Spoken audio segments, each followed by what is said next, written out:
Sawadika, and very good evening and welcome to Thai PBS World Tonight. I'm Nabunag. I'm Tulip Samut Prakan. We'll begin tonight with the latest on the COVID-19 situation in Thailand, and it is very likely that the situation will get worse. General Nattapol Nakpanit, Secretary General of the National Security Council and the Director of the Operations Center of the CCSA announced today that they predict an increase in the rate of new COVID-19 infections next week. So therefore, vaccinations must be accelerated. So let's have a listen to what he had to say on this issue. พยายามที่จะเร่งรัดในเรื่องการฉีดวัคซีนให้เร็วขึ้นนะครับและให้มากขึ้นคือไม่ได้ฉีดแบบลักษณะที่ว่าฉีดไปเรื่อยๆนะก็คือมาแล้วก็เร่งฉีดให้เร็วที่สุดนะครับสถานการณ์อาจจะเป็นอย่างนี้อีกสักระยะหนึ่งนะครับแล้วก็จะพยายามที่จะให้พี่น้องประชาชนนะครับขอความร่วมมือพี่น้องประชาชนนะครับในการที่จะให้ความร่วมมือในมาตรการส่วนบุคคลนะครับในเรื่องการเว้นระยะห่างการสวมหน้ากากหลังจากที่เราปิดแคมป์ไปแล้วเพราะฉะนั้นกลุ่มแรงงานต่างด้าวเนี่ยเขาก็อยู่นิ่งแล้วเพราะฉะนั้นจำนวนตัวเลขที่มากขึ้นเนี่ยก็อาจจะเกิดจากในการเคลื่อนไหวของคนทั่วไปในสังคมนี่แหละนะฮะอันนี้ต้องเน้นย้ำนะครับว่าไม่ใช่ว่าพอตัวเลขอย่างนี้แล้วก็มาโทษประชาชนนะครับคือเป็นการขอความร่วมมือครับ However, General Nattapol did rule out the possibility of additional restrictions in the foreseeable future, claiming that Prime Minister Prayut Chan-o-cha is already concerned about the impacts of the existing measures. He is optimistic that the situation is under control, even if new daily infections reach 10,000, while emphasizing that the government has increased hospital beds in both general and field hospitals and in hospitals and has introduced a home isolation program for asymptomatic cases. Meanwhile, Thailand recorded another daily COVID-19 death toll high of 61 today, up from yesterday's high of 57, while recording 6,087 new cases, 207 of whom are in prisons. This brings the total infections from last year to over 270,000, about 242,000 of which come from the current wave alone. So we can see that the situation has not improved, and the CCSA already predicts that the situation will get worse next week. Talking about not a good situation, as we know that many schools around the country, except for the ones in the deep red zone, already reopened. But then the ones in Khon Kaen now have to close until July 16 because there are outbreaks in the schools. So now all schools, kindergartens, and child development centers in the Khon Kaen province have been ordered to close until July 16 because there is an ongoing surge of COVID-19 infections. Boarding education institutes, including those teaching children with special needs, have been sealed, with children remaining in the compounds and parental visits barred until July 16, according to the announcement, citing concerns over the current rapid spread of the coronavirus. Khon Kaen ranks 32nd out of the country's 77 provinces with the most COVID-19 infection. That's actually not a bad rank in the current wave compared to Bangkok, because right now they have 737 reported since April 1st. Like we reported to you, compared to Bangkok, Khon Kaen situation sound a bit better. But numerous schools across Thailand have been ordered to close temporarily soon after their reopening on June 14 and have opted instead of online learning because of the COVID-19 concerns following the interprovincial movements during the school's holidays. So yes, now kids in Khon Kaen have to do online learning for another 2 weeks, and that's because there are widespread of the COVID-19 among children in schools. Definitely, and because the situation has not improved, the best way for now is to close the schools and opt for online learning instead, for the sake of the safety of the children, teachers, and parents as well. And now let's move on to politics. There are 5 anti-government groups that gathered today to seek the Prime Minister's resignation. 5 anti-government groups are holding rallies today at the government house and other sites in Bangkok to seek Prime Minister Prayut Chan-o-cha's resignation despite a ban on gatherings of 20 people or more in the capital. The Thai People group led by Nitithorn Lamlea is gathered at 3 p.m. at Urupong intersection before marching to the government house. Another group is the Thai Maiton group, which met at Phan Pha intersection at 4 p.m. before marching to the government house, and a group led by Sombat Bunyam Anong rallied by car from the Democracy Monument to the government house from 5 p.m. The Thammasat and Rasdon groups also gathered at Urupong intersection around 4 p.m. before marching to government house. City Deputy Police Chief, Police Major General Piyata Wichai said today that the gatherings are illegal and people will be charged. Police officers are being deployed for gatherings planned for today as well as tomorrow. Thailand's anti-government street protest resumed last week despite the ongoing surge in COVID-19 infections to demand Parliament to accept the constitutional amendment drafts submitted by the opposition parties. Only one draft out of 13 submitted was accepted. So we can see that the protests are coming back right now to demand the resignation of the Prime Minister. Now let's talk about human trafficking report by the U.S. They'll do it every year, and in the past several years, Thailand has been moving up and down the rank. And the latest one is that Thailand's dropped to Tier 2 watch list on the U.S. trafficking report. And Thai Foreign Affairs Ministry said this is not fair. It said that it does not reflect fairly the significant efforts and concrete progress Thailand has made in combating human trafficking, end quote. The ministry spokesperson Thani Sangwat said that the TIP report, after all, unilaterally makes an evaluation from the U.S. perspective and by no means represents any international standard. He claimed that Thailand has made progress over the years in combating human trafficking, which is among the country's national agenda.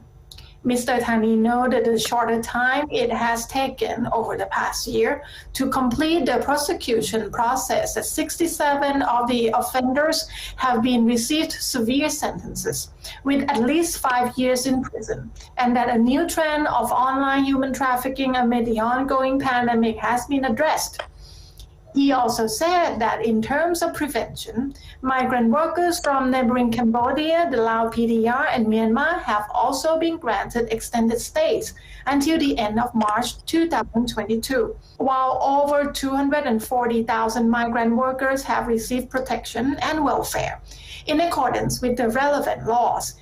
and that new laws have been enacted to raise the standard of living in facilities on fishing boats, as well as facilitation of the sea book registration process for migrant fishery workers.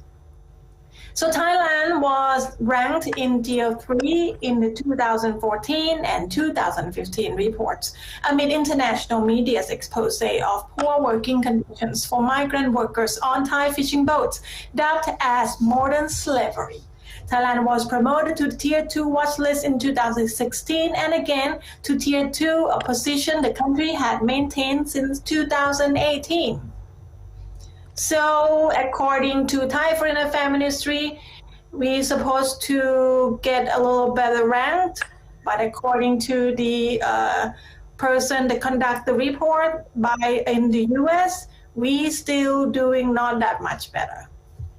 Exactly. And now let's move on to business news. Thailand's household debt in the first quarter of this year is considered the highest in 18 years. According to the Kasikorn Research Center of Kasikorn Bank, Thailand's household debt in the first quarter of 2021 increased to 14 trillion baht, representing 90.5% of the GDP compared to 89.4% for the fourth quarter of last year. And it is the highest in 18 years when the Bank of Thailand started collecting data on household debt in the country. It attributed the rise to 3 types of borrowing, namely housing debt, business debt, and debt to fund consumption.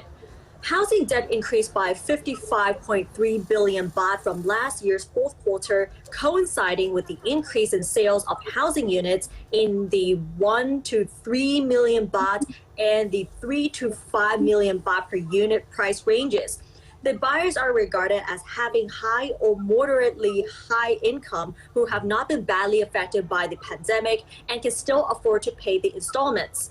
Business debt increased by about 40 billion baht as business operators experience liquidity problems and have to secure loans to carry on with their businesses. Debt from consumption increased by 33.5 billion baht as many households currently have insufficient income to meet their expenses, forcing them to borrow. Kasikorn Research Center conducted a survey of the debts and savings of people in and around Bangkok in March, which is before the third wave of the pandemic, and in June. The results show that 59.6% of the respondents said their income has become unstable after June compared to 56.2% in March. And the debt service ratio for June is 46.9% compared to 42.8% in March. 79.5% of the respondents are not sure whether the debt problem will improve in the second half of the year, while 26.6% accept that their debt problem will get worse. 45.3% of household debts are credit cards and personal loans, while leasing accounts for 25.3% and 14.3% for housing. Debtors of banks and non-bank institutions representing 1.69 million bank accounts sought financial help in April, compared to 1.68 million accounts in March, accounting for 12.4% of small debtors. Household debt for this year is projected to increase by 4.1% to 90 to 92% of GDP, compared to last year's around 89 to 91% of the GDP. So the household debt is actually a good indicator of what the actual stage of a lot of people finance at large are in this country, and the projection that is increasing is not looking too good. Right. And now let's talk about the lamppost, the fancy lamppost. We have been reporting about this lamppost in many provinces around Thailand. And the latest update is that the Anti-Corruption Commission of Thailand, or NACC, actually has agreed to establish 5 panels to investigate the installation and maintenance of the decorative lampposts in Samut Prakan province. To be specific, this one is in Ratchathewat sub-district in Bang Pli district of the province. This was installed since 2018 by the Ratchathewat Tambon Administration Organization, or TAO.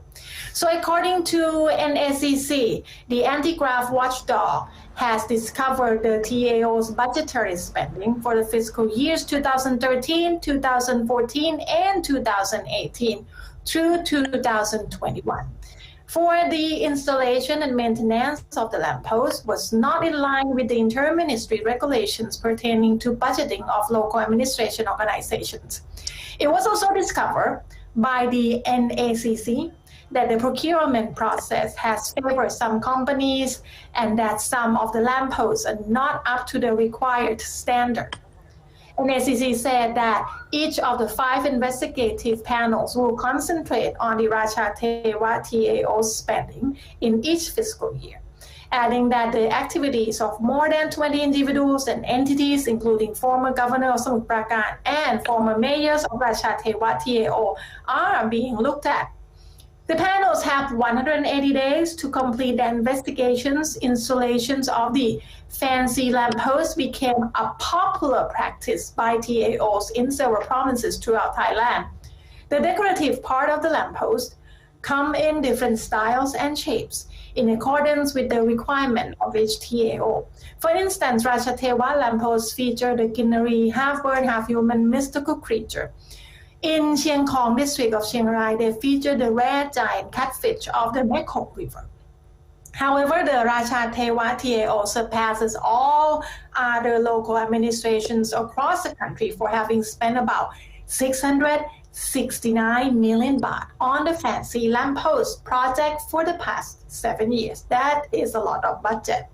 On June 22nd, As the Lamppost controversy was still raging, the Raja Thewa TAO Council approved the spending of an additional 68 million baht to install another 720 decorative lampposts in 11 villages in the sub-district. Approval of the council's resolution was later withheld by the mayor. Each lamppost was estimated to cost about 64,000 baht, which was criticized as being overpriced. So I never know that each district will need that much lamppost. Looks like a big investment here with the lamppost. Now let's move on from something fancy to something historical here. Bangkok's National Museum is currently displaying 2 ancient stone lintels that were recently retrieved from the Asia Art Museum in San Francisco. Sculpted sometime around in the 9th or 10th century, the 2 lintels portraying Hindu gods, demons, and elaborate plants and flowers carved out of heavy sandstone plates. Even more amazing about these lintels is that these 2 lintels spent around 50 years moving between art galleries, auction houses, art museums in an elaborate example of art smuggling before returning home. The Prasad Nong Hong lintel was looted from the Khmer Monastery in Buriram province sometime in the early 1960s. The historical lintel was hacked off from the sandstone temple before being smuggled to London. Avery Brundage, an American tycoon and Asian art aficionado, bought this lintel from a London auction house in 1966. A second architectural lintel of Kowloon found itself in a similar situation. It was stolen from a historical Khmer-style temple in Sakao province, then shipped to a gallery in Paris. Again, the same tycoon bought it in 1968 and added it to his Asian art collection. Not long after, Brundage donated the 2 lintels to the Asia Art Museum where they stayed. Hacking off a 600-kilogram sandstone lintel from a stone temple is really hard, and smuggling it out of the country of origin is even harder, but nothing can beat bringing it back to its place of origin. The Thai government tried back in the 1960s to get it back, but the tycoon denied their request. He later died in 1975, and the first attempt to bring the lintels back to Thailand failed, possibly because the Thai government asked the wrong person.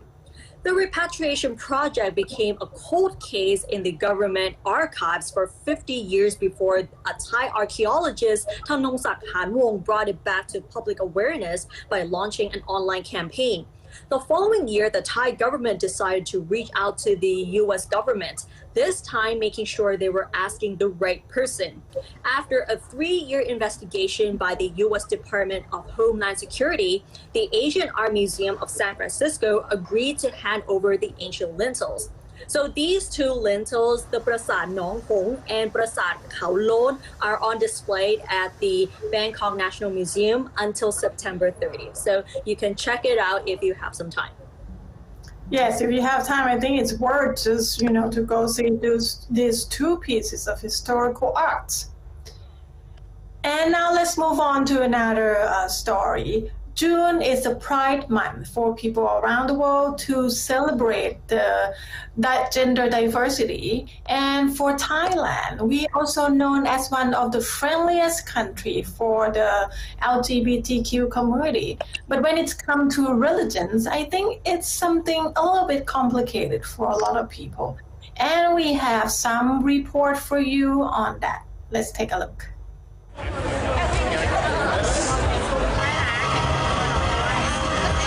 Thailand is one of the LGBTQ friendliest countries in the world. Members of the LGBTQ community can do well in life and enjoy relatively wide freedoms.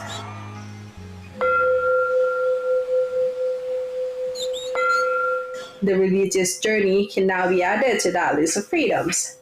At humble Chiang Mai Monastery, Suan Pa Phai Bun Phun Suk offers ordination to members of the LGBTQ community, including trans women who usually have no chance of entering the monkshood, to become a yogini nun. การปลงผมก็เป็นเครื่องบ่งชี้แล้วว่าเรามีความศรัทธาแล้วก็ตั้งใจแล้วก็แน่วแน่จริง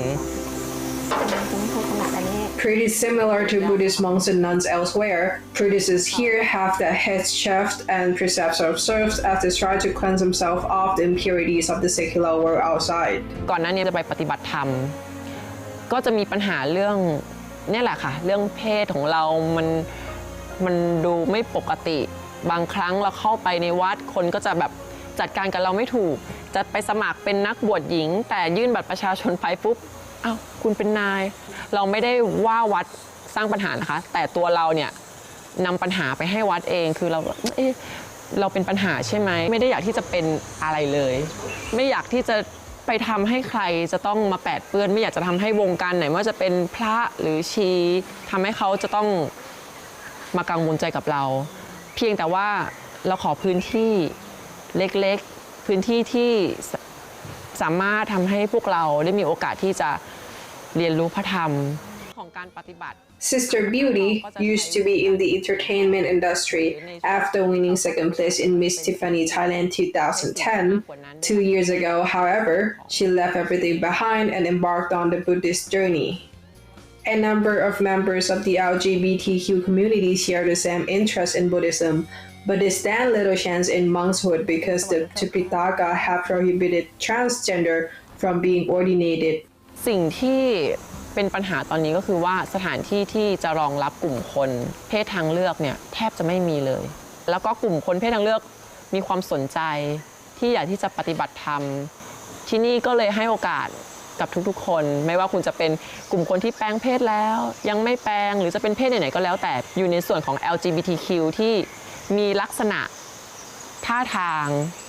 คล้ายไปทางผู้หญิงหรือเป็นผู้หญิงเต็มร้อยโดยที่เราไม่ได้เลือกปฏิบัติว่าคุณเพศนั้นเพศนี้เมื่อมาที่นี่เราทุกคนจะไม่มีเพศค่ะ Not only are they welcomed by สวนป่าไพบูลย์พูนสุข but the local community in Chiang Dao, Chiang Mai also has no issue with LGBTQ nuns joining them there. ต่างไม่ชีก็คือความร่วมไม้ร่วมมือต่างในวัดเฮาเป็นอย่างดียิ่งเพราะว่ามีกิจกรรมอย่างต่างไม่ชีก็เป็นที่ปรึกษาส่วนหนึ่งครับเพราะว่ามีการมีงานต่างไม่ชีมันก็เข้าในร่วมชุมชนในหมู่บ้านของเราก็ได้รับรู้รับทราบทางสำนักของคณะแม่ชีที่เข้ามาอยู่ในตรงนี้นะครับก็คือทางแม่ชีเพิ่นก็ได้ปฏิบัติธรรมของเพิ่นอย่างสมบูรณ์อย่างดียิ่งครับโดยที่ว่าบ่ได้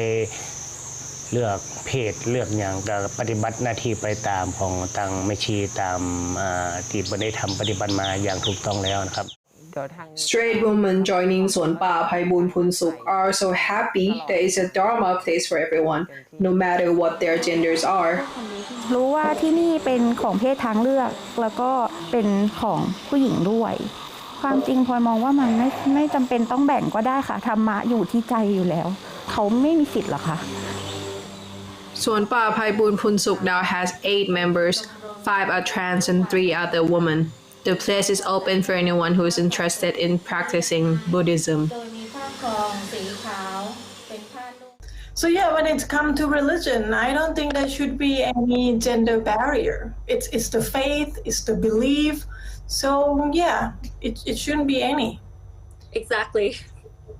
And that's all the news we have in this edition of Thai PBS World Tonight. You can check out for more news on our website, worldwideweb.thaipbsworld.com. We have YouTube, Facebook, Twitter, TikTok, and Instagram too.